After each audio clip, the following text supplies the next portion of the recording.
আমি এখন আছি কুয়াকাটার যেই লাল কাঁকড়া বিচ ওইখানে।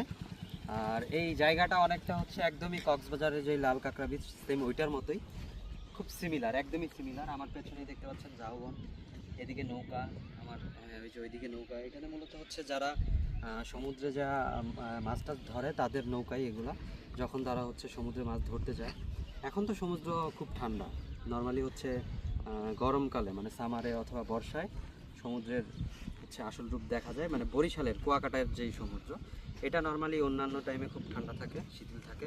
বাট যখন বর্ষাকাল এবং হচ্ছে গ্রীষ্মকাল সামারে, এই দুইটা সময় হচ্ছে ওই সমুদ্রের আসল রূপ দেখা যায়, বিশেষ করে বর্ষাকালে খুব বেশি।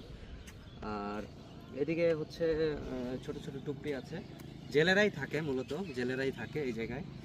আর এখন হচ্ছে সব নৌকা উপরে উঠে রাখছে, সবগুলোর হয়তো রিপেয়ার করতেছে, কিংবা এখন হয়তো ওনাদের সিজন না, যখন ওনারা মাছ ধরতে যায় এই বড় বড় ট্রলার অথবা নৌকাগুলোই নিয়ে যায়, নৌকা তো না ট্রলার নিয়ে যায় আর কি। আর সামনেই সমুদ্র।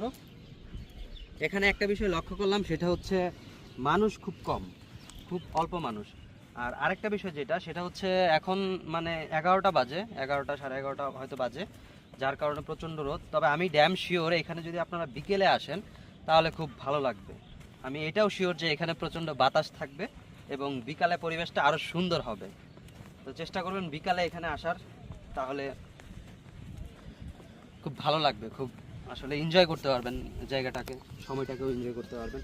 সামনে দেখতে পাচ্ছেন আসলে খুব কম, একদম লিমিটেড। আর মানুষও তেমন নাই, মানুষ একদম কম।